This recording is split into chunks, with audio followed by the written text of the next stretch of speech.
Assalamualaikum warahmatullahi wabarakatuh.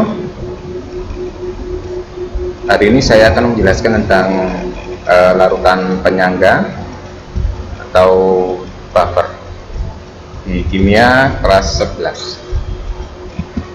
Baik, kita lihat dulu larutan penyangga dalam kehidupan sehari-hari. Kalau kita perhatikan di sini ada cairan infus, ya, jadi aplikasi penyangga itu ada di cairan infus. Kemudian di sini ada digunakan sebagai obat tetes mata. Yang sebenarnya apa sih larutan penyangga itu? Larutan penyangga itu adalah campuran zat-zat larut yang dapat menahan perubahan pH dari larutan. Jadi sistem penyangga dapat menahan perubahan pH ketika sedikit asam atau sedikit basa ditambahkan ke dalam larutan yang mengandung sistem penyangga atau buffer. Jadi kalau ada larutan penyangga dikasih sedikit asam atau basa, cenderung pH-nya stabil atau tetap.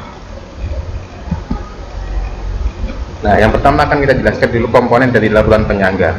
Jadi larutan penyangga itu ada dua macam. Yang pertama adalah penyangga asam, yang kedua adalah penyangga basa. Yang pertama, larutan penyangga asam. Larutan penyangga asam ini komponennya terdiri dari asam lemak atau disimbolkan dengan Ha dan basa konjugasinya atau amin.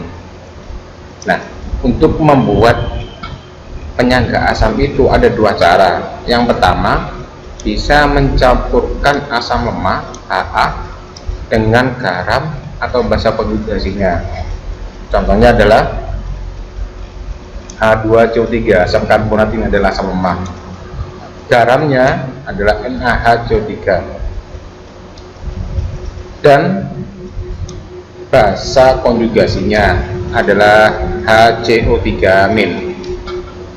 Jadi yang pertama bisa mencampurkan asam lemak dengan garam atau basa konjugasinya.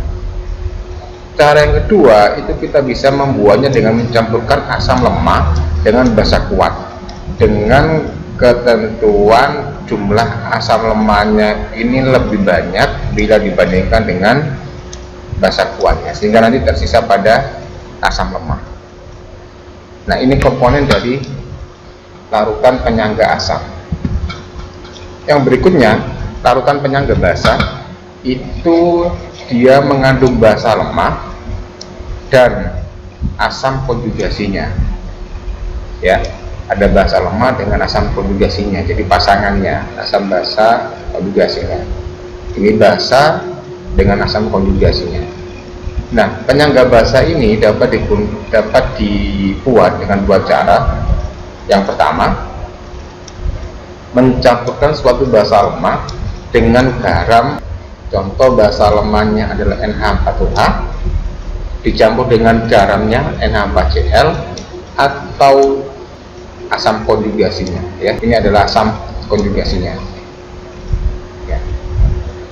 Berikutnya, bisa mencampurkan suatu basa lemak dengan asam kuat, ya, dengan catatan jumlah basa lemaknya ini komponennya lebih banyak bila dibandingkan dengan asam kuat, sehingga tersisa nanti di sini di basa lemaknya.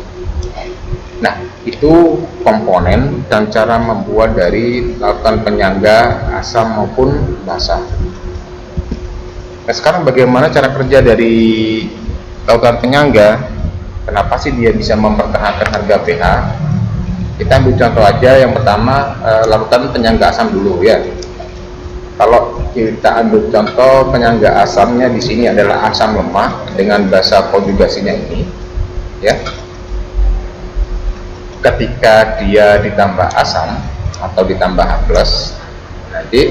maka nanti yang bereaksi itu adalah CH3CO- nya,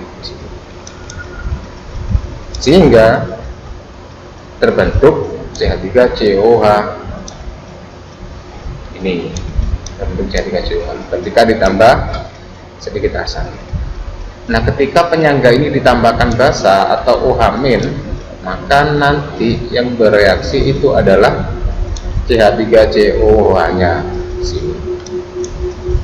Reaksi dengan OH- terbentuk CH3COO min, terbentuk ini, yang ini.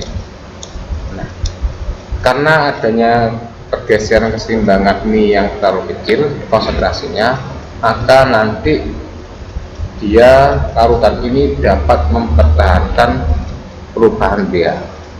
Perubahan pH-nya mungkin cenderung relatif konstan stabil, kalaupun berubah itu sangat kecil. Nah, sekarang bagaimana kalau penyangga basah? Kita ambil contoh, kalau ada buffer basah mengandung basa lemah dengan asam konjugasinya, ya, ketika ditambah dengan asam atau H+, maka basahnya nanti akan bereaksi, terbentuk NH4+, keseimbangannya akan bergeser ke kanan.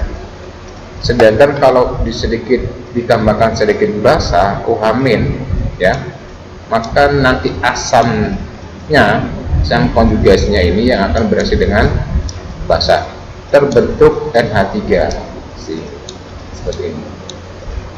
Nah, dalam hal ini kalau kita perhatikan, maka keseimbangan akan bergeser kiri maupun ke kanan dengan jumlah yang relatif kecil, sehingga memungkinkan perubahan pH-nya tidak berubah terlalu signifikan atau bisa dibilang tetap. Nah, sekarang bagaimana cara menentukan pH dari suatu larutan penyangga? Ya, ada dua penyangga tadi, ada penyangga asam sama penyangga basa. Untuk penentuan pH larutan penyangga, kalau kita perhatikan di sini, kalau dia adalah penyangga asam, ya, komponennya ada asam lemah dengan basa konjugasi, maka mencari pH-nya konsentrasi sama dengan Ka dikali konsentrasi asam dibagi konsentrasi basa konjugasinya, sehingga dari H+ kalau di pH di logaritmakan akan ketemu seperti ini. Atau kita bisa mencari pH dari buffer asam itu dengan mencari konsentrasi H+ sama dengan Ka dikali mol asam, boleh milimol, boleh mol, dibagi dengan mol basa konjugasinya. Kenapa dari konsentrasi bisa menuju ke mol? Itu karena dalam satu volume dan wadah yang sama, tentunya volume juga akan sama.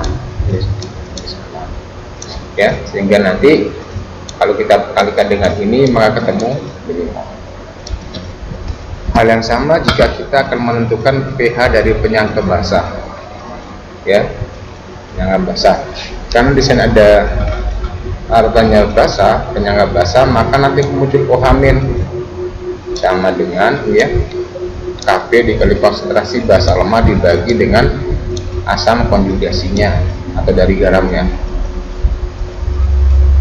Atau bisa kita cari dengan konsep yang sama dengan penyangga asam tadi, karena volume dalam satu wadah ini sama, ketika dicampur maka nanti konsentrasi OH- bisa kita cari dari Kp mol basa dibagi dengan mol asam konjugasinya dari garam, seperti itu.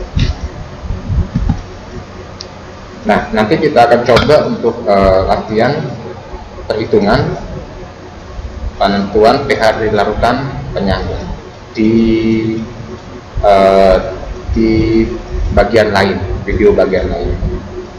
Sekarang kita jelaskan dulu secara konsep. Kemudian yang terakhir adalah fungsi larutan penyangga. Cairan tubuh, baik cairan intrasel maupun cairan luar sel, itu merupakan larutan penyangga. Sistem penyangga yang utama dalam cairan intrasel dalam tubuh kita itu adalah dihidrogen fosfat dan monohidrogen fosfat, ya, asam lemah dengan basa konjugasinya. Sistem ini bereaksi dengan asam dan basa sebagai berikut. Jadi kalau sistem ini, ya, yang ini ditambah asam, maka nanti dia bereaksi. Tambah basa, ini yang akan bereaksi dengan prinsip kerja yang sama dengan yang tadi. Nah, di cairan luar sel atau ekstrasel itu ada penyangga pasangannya adalah asam ini, asam karbonat, bukan karbohidrat ya, dengan bikarbonat. Ini asam karbonat, pasangan di cairan di luar sel, penyangganya di luar sel, ada asam karbonat dengan asam bikarbonat. Ini mohon maaf, ini bukan karbohidrat. Sehingga di sini nanti kalau ada penambahan sedikit basa, maka nanti asamnya akan bereaksi. Kalau ditambahkan asam, maka nanti basanya yang bereaksi. Nah, sistem penyangga di atas itu menjaga pH darah hampir konstan, yaitu sekitar 7, ini fungsi larutan penyangga yang ada dalam tubuh ya. Ada cairan intrasel yang terdiri dari dihidrogen fosfat dan monohidrogen fosfat, kemudian cairan luar sel atau ekstra sel ada asam karbonat dan asam karbonat. Baik, terima kasih, sampai ketemu di pertemuan berikutnya. Assalamualaikum warahmatullahi wabarakatuh.